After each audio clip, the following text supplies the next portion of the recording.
Yo, what's up, man? Thank y'all for tuning in. Before we get started, please, man, go ahead and hit the subscribe button. If you're on Facebook, follow the page. If you're on YouTube, make sure y'all go ahead and subscribe and hit the like button as well. That's how we get the page out in the algorithm.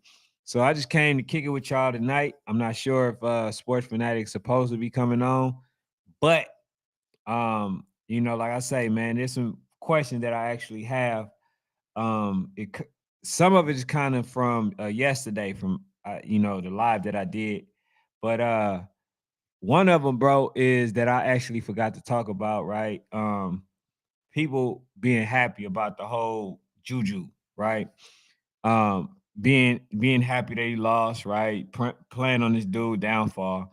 Now, this brings me into this segue. Why do grown men hate other young men when they only striving to try to reach a goal that they trying to attain? I can't I can't figure this out for the life of me. I understand if you may have a son, right? You want your son to be in the forefront, but why do we have to downplay another player in order to big up our own? I never understood that. You see, when I'm out here talking about kids, even though I may think a player is better, I'm still giving great accolades. I'm still giving, you know, some really good advice, some praises for the kids. There's not a time where I just talk down on the kid. Oh, this kid is not that good, right? I seen this with in JUCO, right? In Joku, the player, the number one wide receiver for 11U. I seen it with him.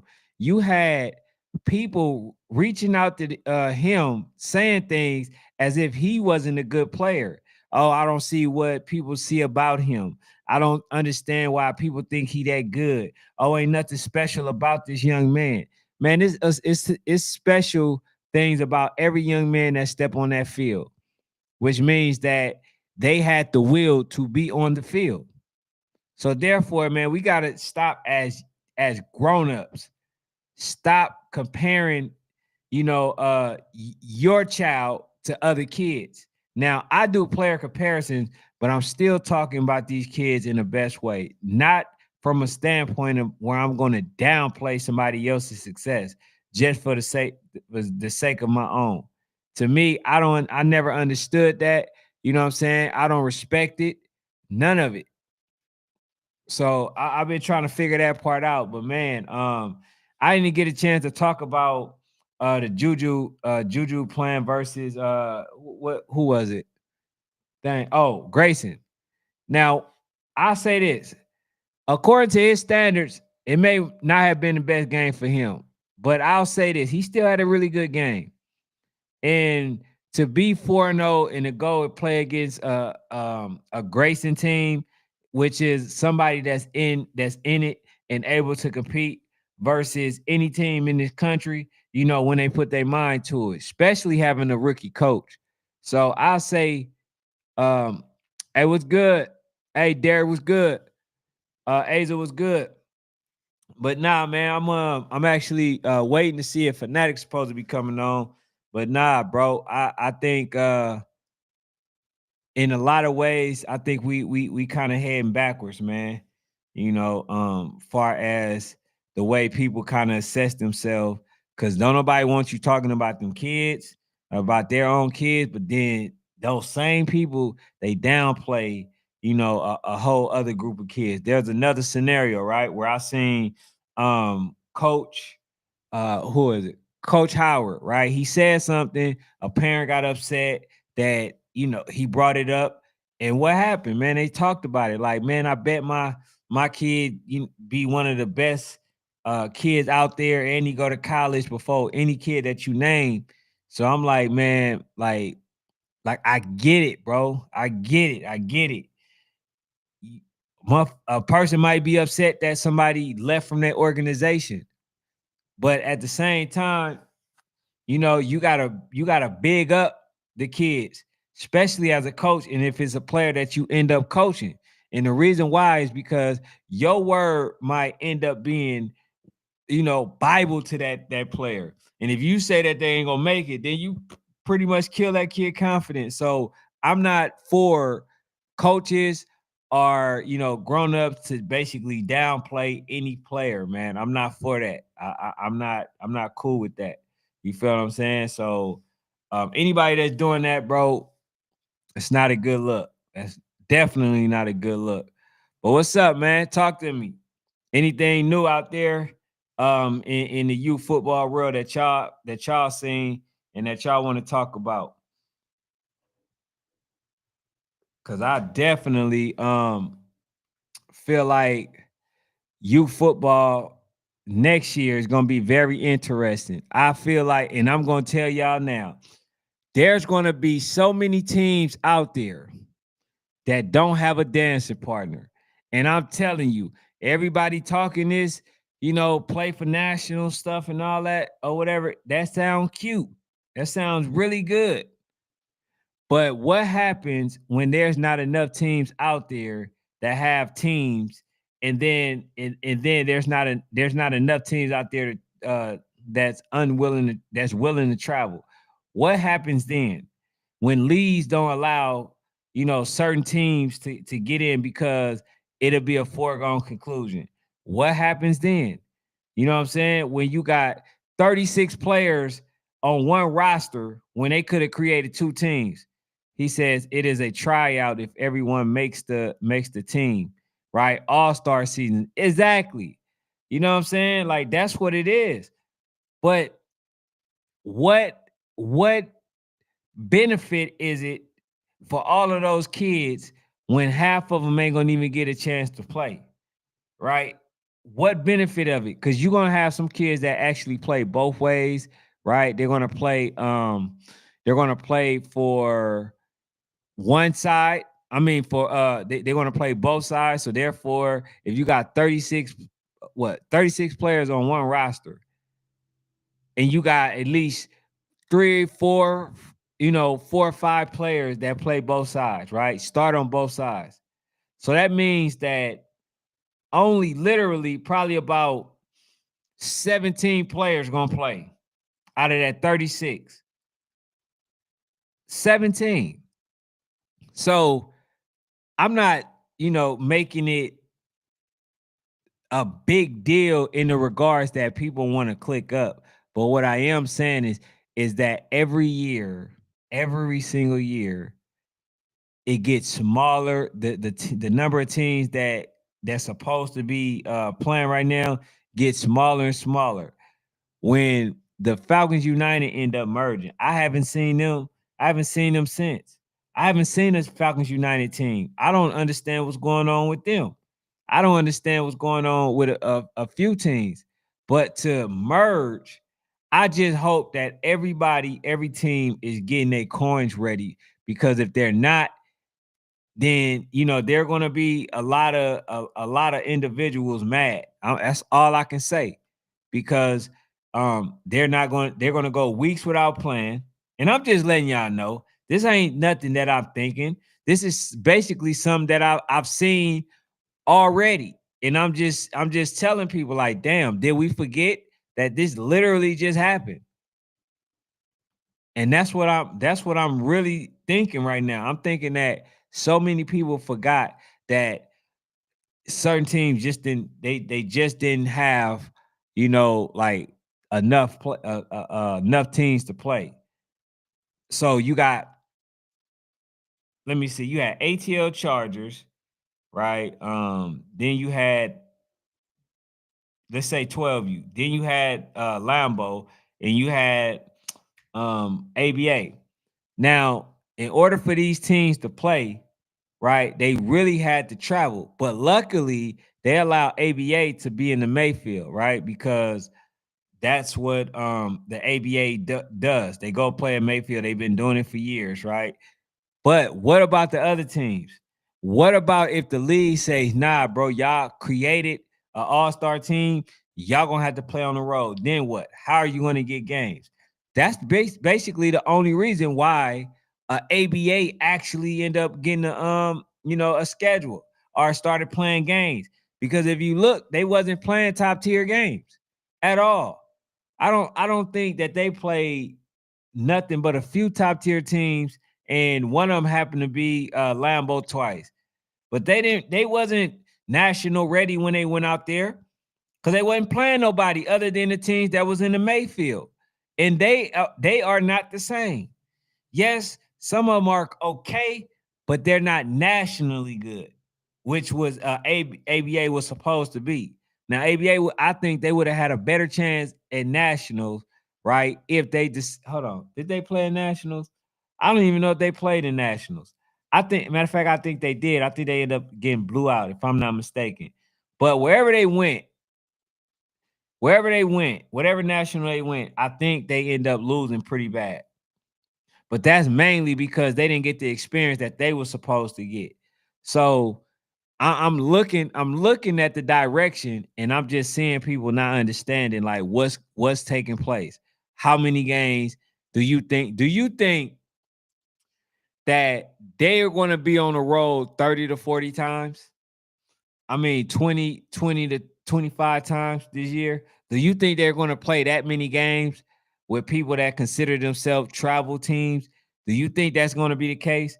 I don't think it is. So when teams actually play those amount of times, they're usually in a league. They're usually playing in a league. But if you're not in the league, how are you going to get these games? Unless Battle is actually creating a opportunity for some of these teams to get some work, which means that they'll play 3 to 4 games in a another preseason. But it got to be more games than that. It got to excuse me. It got to be more events than that. It has to be at least about 4 events with them getting three or more games. It has to be.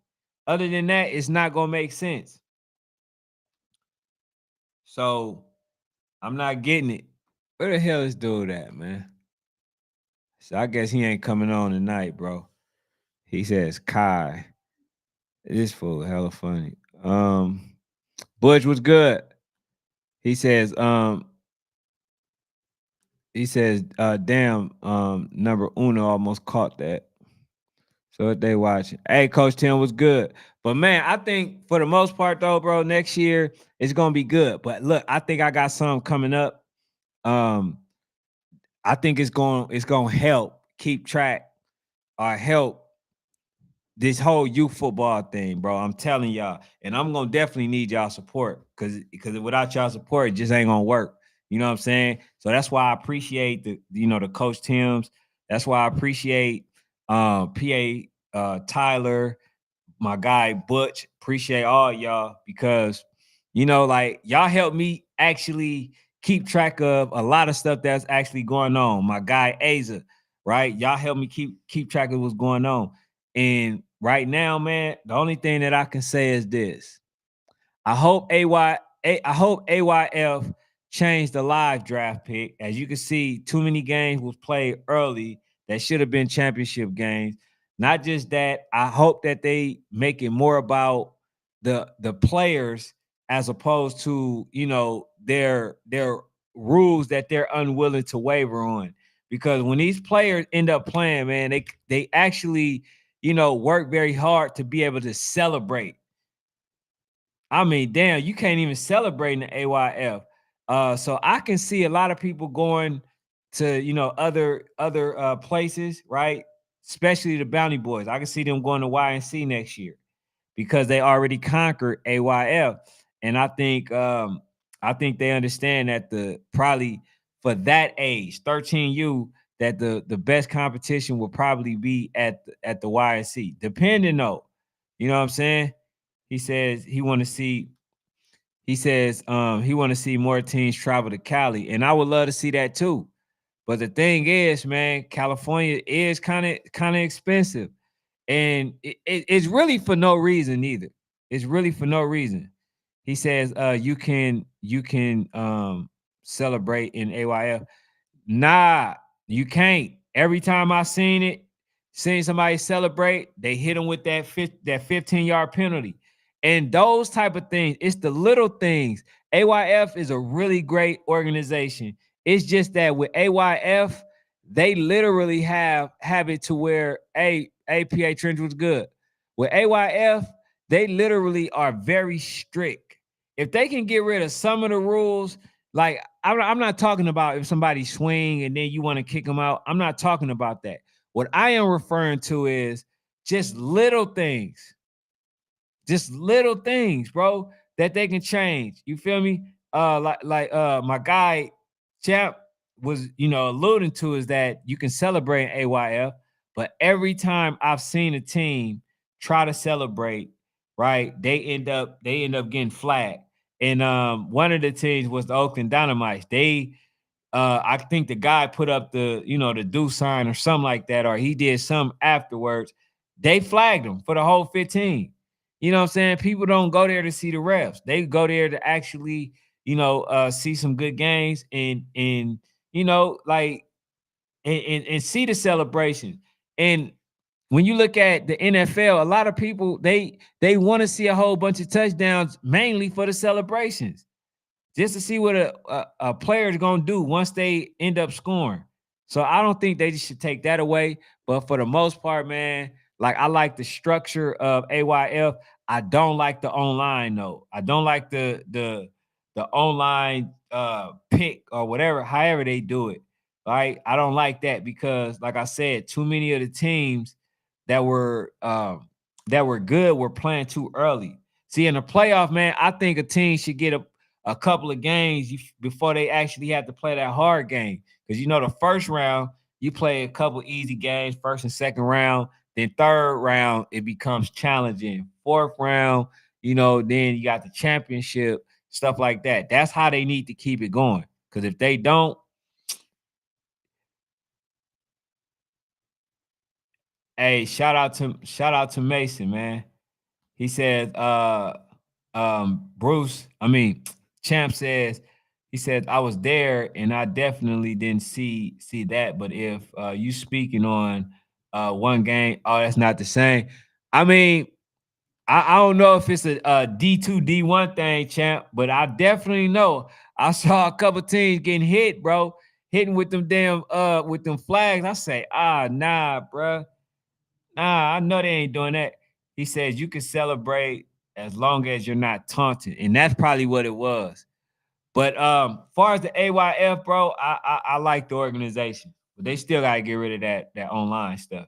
That's for the most part, bro. Hey, so what do y'all think about the JUCO?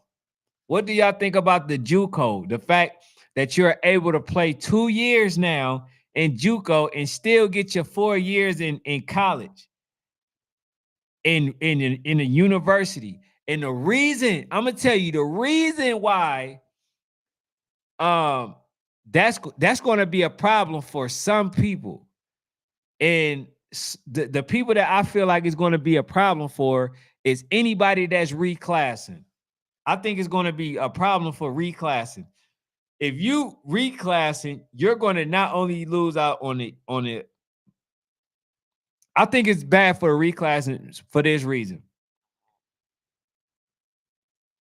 They're going to take you they're going to take you, or they're not going to draft you if you become a certain age, right? If you're not, if let's say you reclass, let's say you're 14 years old, then you reclass, right? So the next year, you're going to reclass for the next year. Let's say you 15 years old in the ninth grade. All right, so now you got your 4 years, right? So you got when you're in your 10th, you're gonna be 16, 17 in your 11, 18 when you're in your senior year, right? So then when you go to college, you may not even play your first year. Or are you going to go to JUCO? See, I think when you reclass, you probably damn near gonna have to go to JUCO. I think when you, no, matter of fact, I'm sorry, let me take that back.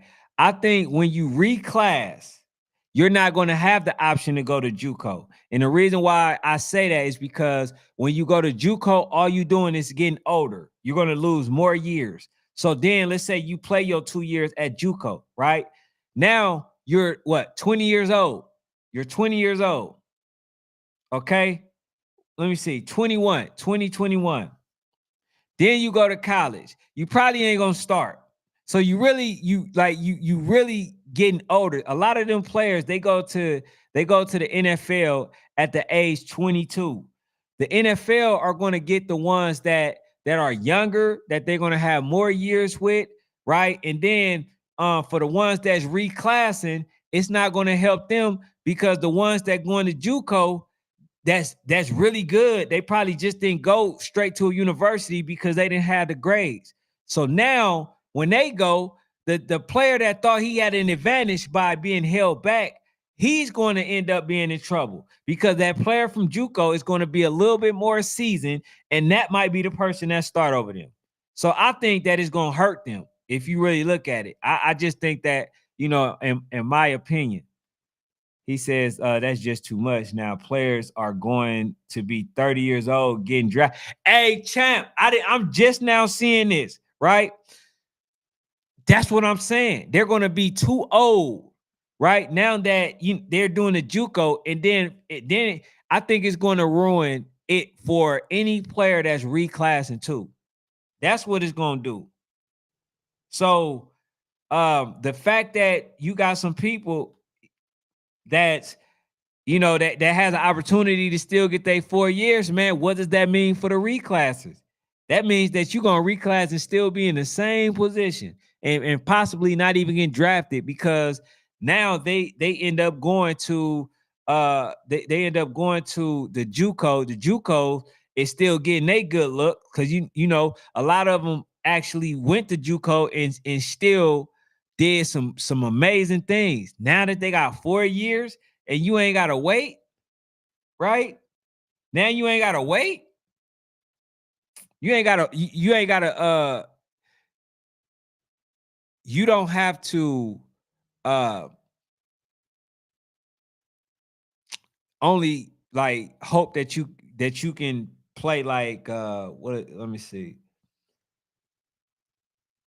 Okay, so let's say that you go to a JUCO, you go to a university. Let's say you don't play right away. At least you still got 3 years left, as opposed to playing in the JUCO. Hope that you good enough to start right away, and then you only got 1 year to shine. You know what I'm saying? Like, so that's a game changer versus the ones that's being held back because going to JUCO to me, and let me know if y'all feel a little bit of different, right? Going to JUCO to me will be equivalent of somebody oh, this is somebody else. To me, going to a JUCO, right, will be equivalent to somebody holding themselves back. It'll be equivalent to that. So it's going to make it harder for them. So for those who are actually recommending for those who to reclass, it's going to still be very difficult. So I think that the best thing that could be done, man, is just that you work off. You work yourself, your tail off. You put yourself in a state of mind that, what I'm saying, it's a now or never type of situation because if not, it's gonna be trouble. It's gonna spell trouble. You know what I'm saying? But he said the Chris Winkie effect.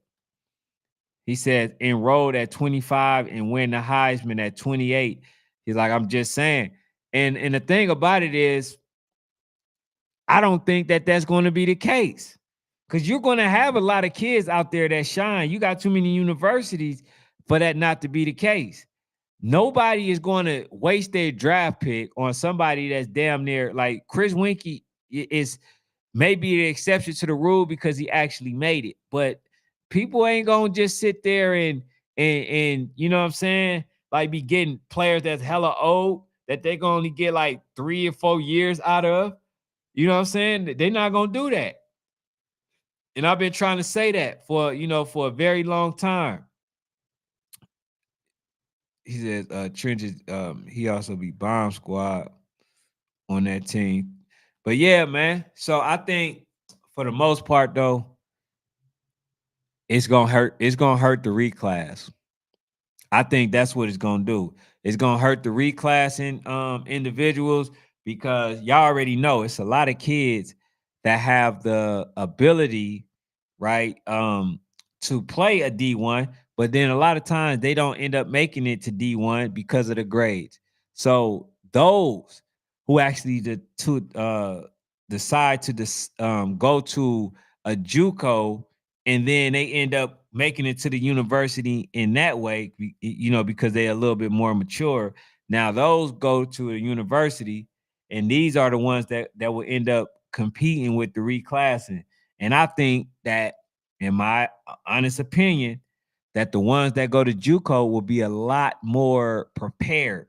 So probably, the majority of the time when they end up meeting, right, and have to compete versus each other, the one who will win is the one that went to JUCO and have the experience. You know what I'm saying? Some sort of college experience as opposed to the one coming straight out of high school. So I think that this is devastating news for those who decide to reclass.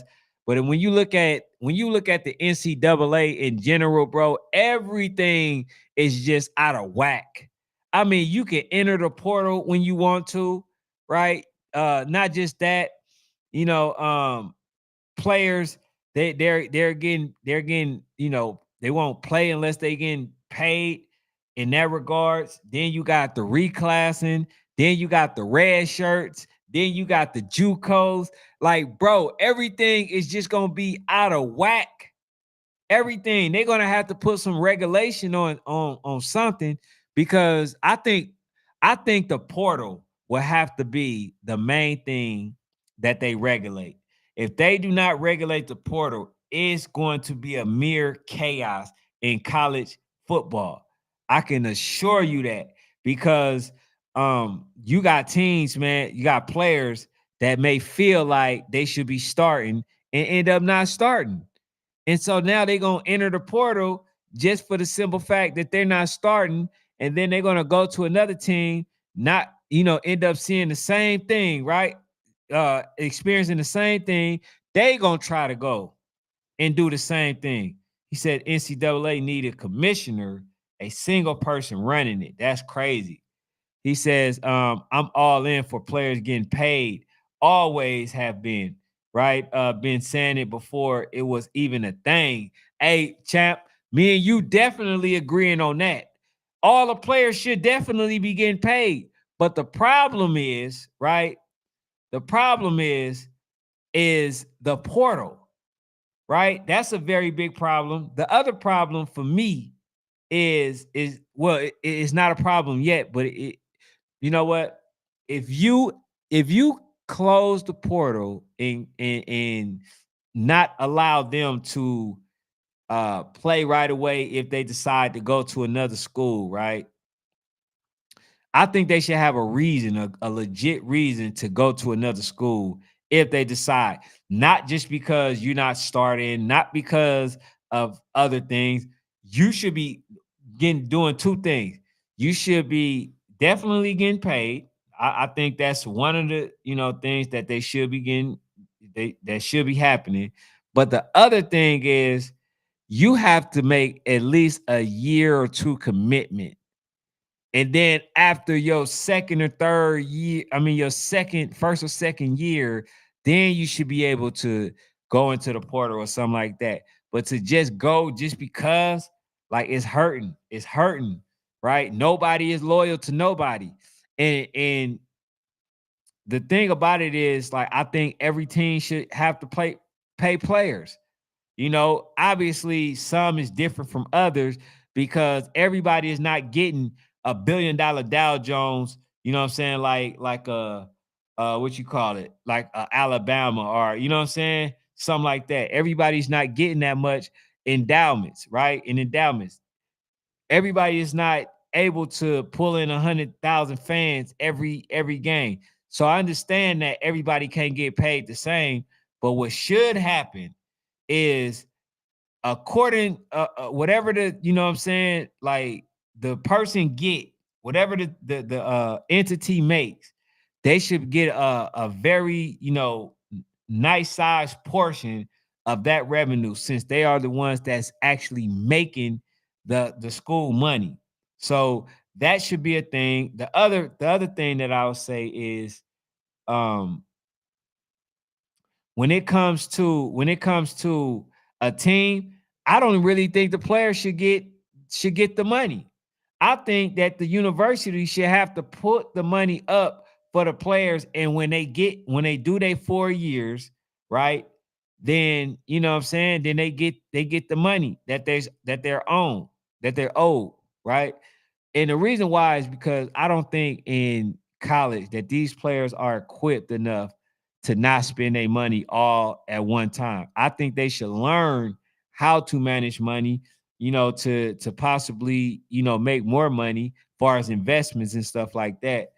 But like far as to just give them money, y'all know what they're gonna do with that? They're gonna end up being broke. They're going to just spend it, thinking that, that they're good. And it's a reason why so many NFL athletes, what I'm saying, end up going broke. They're very young, and then they think that the money is just going to always be there, but then they spend so much money that they don't even put up their tax money. So now, let's say they end up getting 40 million, right? They'll spend that 40 million and then pay a lick of tax on it. It won't pay a lick of taxes because they don't know. So that's why I'm saying, instead of them just putting it, them just putting it in the player's hand, they should set up an account for the player for when they end up graduating, or when they end up leaving school, that they can have that money, what I'm saying, to invest in. That way they won't spend it all at once. You feel what I'm saying?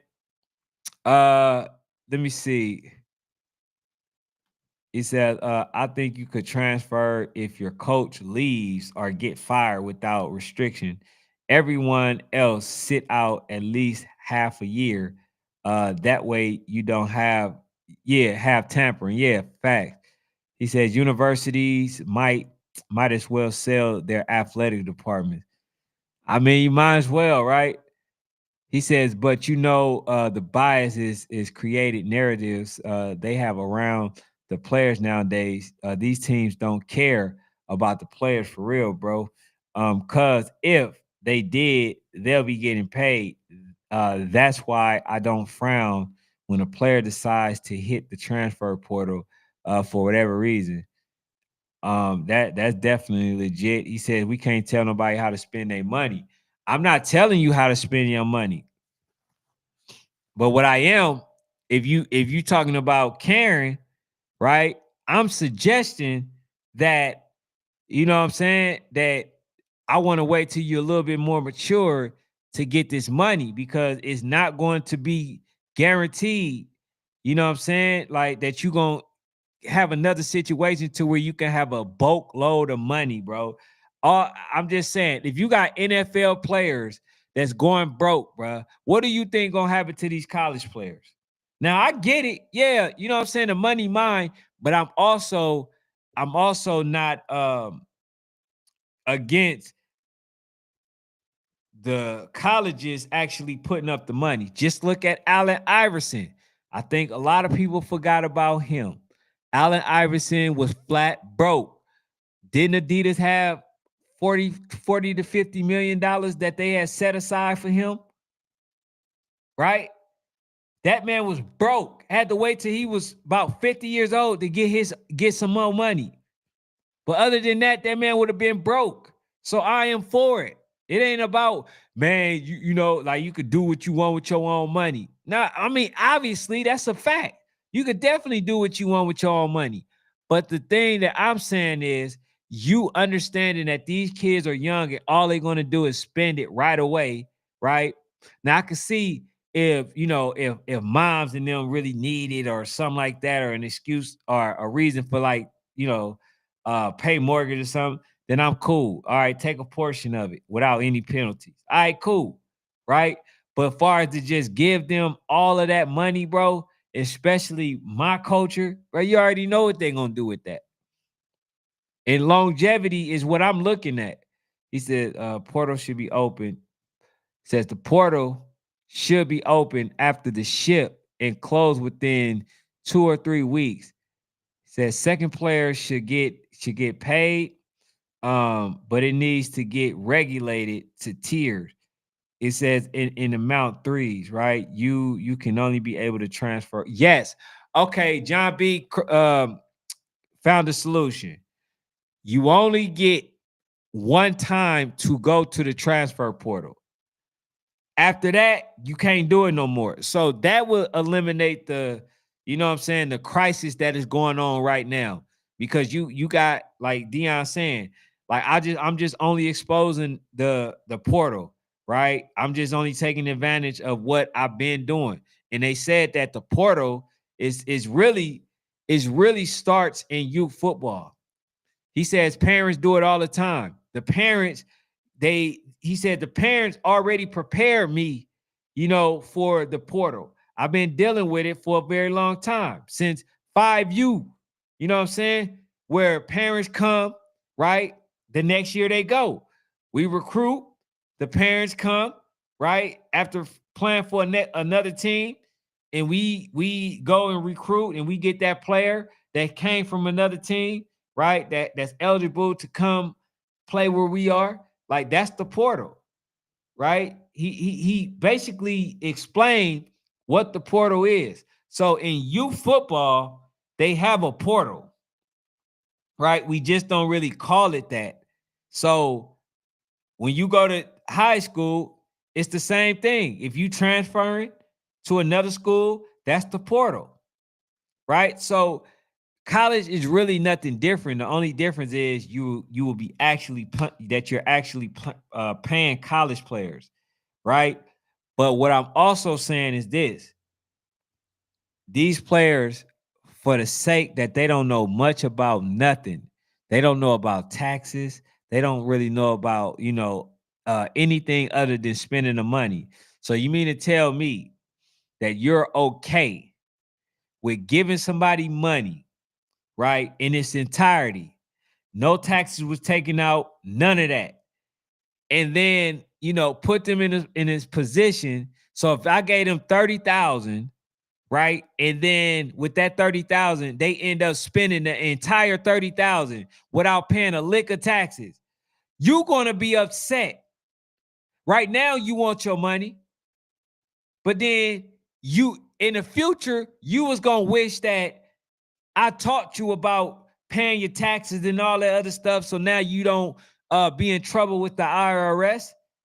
See, that's why I am against kids really just like players from college being able to get the money, in hand. I'll say give them one of those checks, and that has to last them for the rest of the year, right? Get them one large check, and then the rest of it go to your account that you can't get until you graduate. That's what I'm pro, because I could guarantee you when he get that first check, he's not going to pay a lick of taxes. And that's the part that I don't think people actually pay attention to when it comes to, being paid. And that's what the lady was saying when she came on here, when we talking about the NIL deals. See, a lot of people are already in trouble because they thought the money that they were getting was just the money that they were getting. Never paid a lick of, what I'm saying, taxes to the IRS. And that's why I'm saying I'm against it. But the king does says the purpose of reclassing is to go to college and play year one or two. If you don't reclass, you have a higher chance of playing JUCO with the new rules, right? But here's the thing. See, this is what I believe, the king dub, that when you reclass, right? You lose a year, you lose a year. Okay, depending on where you reclass. When you go and play, when you go to college after reclassing, right? You didn't lost a year. Okay, cool, bam. But then you still gotta go and compete versus the people that's already at junior college. And who do you think are going to be more ready and prepared The person who play in high school or the person that play in junior college? I think the person that play in junior college is going to be way more prepared in that regards. He says, nah, hey, Champ ain't going for it. He said, nah, it's my money. And it's my money. I need it now. Now, I feel you though, Champ, but you gonna be mad as hell, bro, when the IRS come and talk about, man, look, bro, you didn't got about 2 million. You know, you ain't paying liquor taxes on that 2 million. And you probably like, man, damn, I didn't even know I had to pay the tax. That's mainly because you did not know that you were supposed to pay taxes on there. You're young. The only thing you're thinking about is spending it. You see what I'm saying? So really what I'm suggesting is that these colleges kind of save them kids from themselves. Because I guarantee you, with the fact that these kids are getting paid now, right? You're going to have way more rags to riches stories than ever. You're going to have a history of it. I can guarantee you. Yeah. It was Reebok's low. He says, yeah, but he signed that contract when he was younger and a rookie. Yeah, yep. AI for shows with Reebok, but then they helped him. They saved AI from himself. AI was just a spender, spending a whole bunch of money. You know what I'm saying? Luckily, Reebok kept that bread for him. You know what I'm saying? And now he in good shape. He says he signed a lifetime contract. He get a certain amount every year, and when he turns a certain age, he gets a big lump sum. But yeah, but that man was in trouble. He says, okay, but what if you want to go to a college where it's two players better than you, but you good enough to start on another team, like Burrow did? I mean, you can go to that team. You should go to that team where, you know what I'm saying, wherever you're gonna start. Long as they get, you know what I'm saying, NFL recognition. If we talking about college, he said, so every player is going to be like that. Hey man, damn near. Says, what player was this that got in trouble with the NIL money? Nah, what I'm saying is, oh no, it's a lot of players. All you got to do is look it up. It's some players right now, they in trouble. You know what I'm saying, with that NIL. And then here's the other thing. Bro, I had the lady on here, you know what I'm saying? She's an attorney and she deals with contracts in the NILs. And she was saying that it was so many players, right, that she knows personally that were basically in tax trouble because they didn't know they had to pay that NIL back. They didn't know, I mean, not pay it back, but pay taxes on it. He says, nah, my folks taught me about taxes when I was 12 years old, bro. That's no excuse. Hey, now that's dope. That's dope, champ, because like a lot of people don't get taught. I didn't learn about taxes until I went to school for finance. That's when I started learning about it. Like, damn, hold on. Like, okay, bro. All right, damn, I get a 1099. I didn't know I had to report that. I didn't know a lot of stuff. You feel what I'm saying? I didn't know that as a 1099 that you basically is operating as a contractor. I didn't know these things. And they don't teach them in school. So most players ain't gonna know that because they're not going to school for finance like I did. You know what I'm saying? So yeah, bro. It's man, I'm just saying right now, until they put some sort of regulation on the portal, these people about to be in trouble. They about to be in trouble. And yeah, the next thing that people got to prepare for is that just like the guy that went to UNLV, they told him that you cannot operate on a pay for play basis. So now what it looks like is colleges are telling players, you know what I'm saying, like, hey, look, I'll pay you this if you come to my school, and then try not to pay you. And then if you decide that you want to leave, then they're going to hit you for the pay for play rule, which is, illegal. You can't play just only if you get paid, right? So you'll get in trouble for that. And so people gotta you know what I'm saying, like pay attention to what's going on. They gotta definitely do that. So but yeah, man, I thought this fool fanatic was supposed to come on, man. So I'm gonna go ahead, and end this one a little early. So I know for sure that I got him on tomorrow, but usually come on Sundays. And I thank y'all for tuning in. Um, unless y'all got something to say. Yeah. Hey, champ, they gonna try to use that to hit a lot of players up, bro. Like, like if you don't want to play, then you gonna get hit up with some fines for only playing just because you get paid. So they're definitely trying to find some loopholes, bro. That's the one thing that you can guarantee, that these colleges are looking to find some loopholes in order to exploit some of these players, man. It ain't no different from any other job where they try to get some money out of you, get some back from it. You feel what I'm saying? He says, keep grinding. Hey, man. Hey, coach, man, appreciate you, bro. Appreciate you. Those words, man, help me get through, bro. You know what I'm saying? Even when stuff ain't looking the best, that's all I can do, man, is keep grinding, bro. But hey, I thank every last one of y'all for tuning in.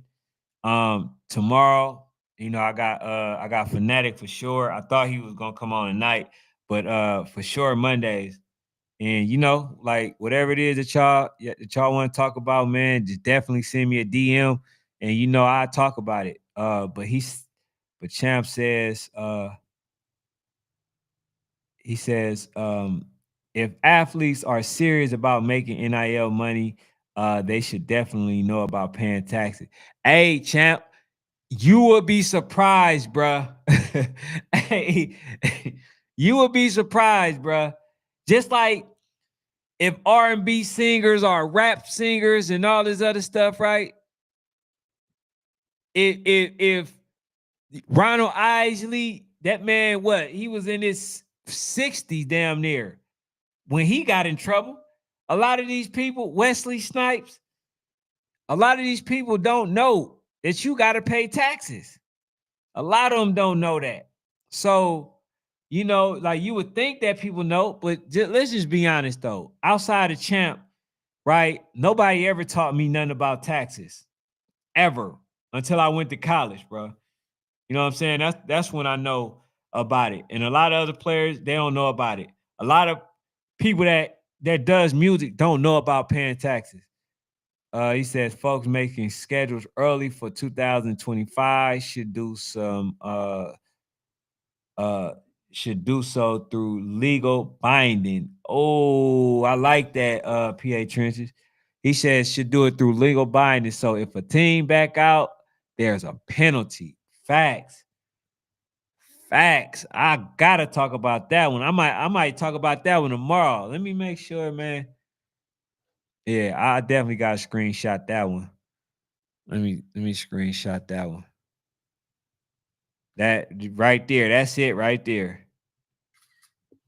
He says, "Hey, it's a business now, facts, and that's what I'm trying to, say." He says, "No, I'm saying, they should be taught it now." Yeah. But that's the thing, man. They, what I'm saying, they gonna figure out a way to try to get some of that money back. He says Wesley knew, he just did. Hey, hey man, Wesley's like, man, I ain't paying y'all nothing, bro. I'm gonna go ahead and take the bid, bro. But then shit, he ain't got no money. So it didn't work out with him, But hey, I think we found it. He says, man, them folks making schedules early for 2027 should do it through legal binding. Definitely should do that. So if a team backs out, there's a penalty. Yeah, man. I definitely think they should the away team should pay a deposit. Well, both teams should pay a deposit. And whatever team that back out, you know what I'm saying? A deposit with, you get your refund upon playing the game.